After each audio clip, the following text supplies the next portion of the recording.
Assalamualaikum warahmatullahi wabarakatuh. Saya di sini ingin menjelaskan tentang pencemaran air. Dalam kehidupan sehari-hari, makhluk hidup membutuhkan air, termasuk manusia. Kita sangat membutuhkan air bersih untuk berbagai kegiatan seperti minum, makan, cuci, memasak, dan sebagainya. Salah satu ciri air bersih adalah tidak tercemar. Air dikatakan tercemar apabila air itu sudah berubah baik warna, bau maupun rasa. Air yang tercemar memiliki keasaman yang berbeda dengan air yang tidak tercemar. Pencemaran air yaitu masuknya makhluk hidup, zat, energi atau komponen lainnya ke dalam air. Akibatnya kualitas air turun sampai ke tingkat tertentu yang menyebabkan air itu tidak berfungsi sesuai dengan peruntukannya. Ini merupakan faktor-faktor yang mempengaruhi pencemaran air. Pencemaran air dapat terjadi pada sumber mata air, sumur, sungai, rawa-rawa, danau, dan laut. Bahan pencemaran air dapat berasal dari limbah industri, limbah rumah tangga, dan limbah pertanian. Yang pertama ada limbah industri. Air limbah industri cenderung mengandung zat berbahaya. Oleh karena itu, kita harus mencegahnya agar tidak membuang air limbah industri ke dalam saluran umum. Kegiatan industri selain menghasilkan produk utama, juga menghasilkan produk sampingan yang tidak terpakai, yaitu limbah. Jenis limbah yang berasal dari industri dapat berupa limbah organik yang bau. Jika limbah industri tersebut dibuang ke saluran air atau ke sungai, akan menimbulkan pencemaran air dan merupakan atau memusnahkan organisme di dalam ekosistem tersebut. Limbah industri yang berupa logam berat sering dialirkan ke sungai, sehingga sungai menjadi tercemar. Jenis-jenis logam berat adalah raksa, timbal, dan kadmium, di mana ketiganya sangat berbahaya bagi manusia apabila mengonsumsinya. Misalnya, pencemaran raksa yang terjadi di Minamata, Jepang. Para nelayan di sekitar Teluk Minamata memakan ikan yang tercemar air raksa. Akibatnya, mereka mengalami kerusakan berat yang disebut penyakit Minamata. Lebih dari 80 orang yang meninggal akibat penyakit ini. Yang kedua ada limbah rumah tangga. Limbah rumah tangga merupakan limbah yang berasal dari hasil samping kegiatan perumahan. Limbah rumah tangga dapat berasal dari bahan organik, anorganik, maupun bahan berbahaya dan beracun. Limbah organik adalah limbah seperti kulit buah, sayuran, sisa makanan, kertas, kayu, dan berbagai bahan yang dapat diuraikan oleh mikroorganisme. Limbah yang berasal dari bahan organik antara lain besi, aluminium, plastik, dan kaca, kaleng bekas, cat, dan minyak wangi. Di perairan, sampah mengalami proses penguraian oleh mikroorganisme. Akibat penguraian tersebut, kandungan oksigen dalam perairan juga menurun. Menurunnya kandungan oksigen dalam perairan akan merugikan kehidupan biotik di dalamnya. Yang ketiga ada limbah pertanian. Air limbah pertanian sebelumnya tidak menimbulkan dampak negatif pada lingkungan. Namun, dengan digunakannya fertilizer sebagai pestisida yang kadang-kadang dilakukan secara berlebihan, sering menimbulkan dampak negatif pada kerusakan ekosistem air.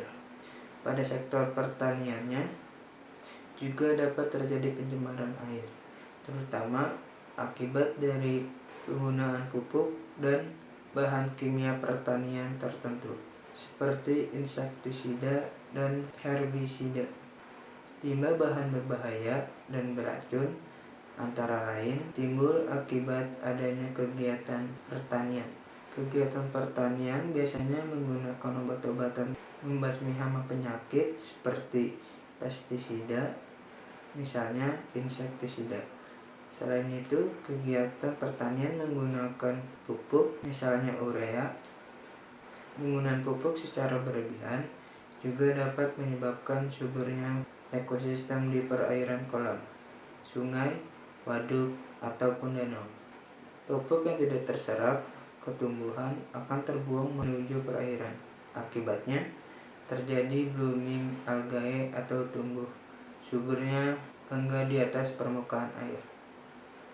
Tanaman gangga ini dapat menutupi keseluruhan permukaan air sehingga mengurangi kadar sinar matahari yang masuk ke dalam perairan tersebut. Akibatnya, proses fotosintesis fitoplankton terganggu dan kadar oksigen yang terlarut dalam air menurun sehingga makhluk hidup lain yang berada di dalamnya. Selanjutnya kita akan membahas dampak pencemaran air. Air limbah yang tidak dikelola dengan baik akan menimbulkan dampak yang tidak menguntungkan bagi lingkungan seperti beberapa hal buruk. Yang pertama, menurunnya kualitas lingkungan. Pembuangan bahan tercemar secara langsung ke dalam perairan dapat menyebabkan terjadinya pencemaran pada perairan tersebut. Misalnya, pembuangan limbah organik dapat menyebabkan peningkatan mikroorganisme atau kesuburan tanaman air sehingga menghambat masuknya cahaya matahari ke dalam air. Hal ini menyebabkan berkurangnya kandungan oksigen terlarut dalam air sehingga mengganggu keseimbangan ekosistem di dalamnya. Yang kedua, gangguan kesehatan.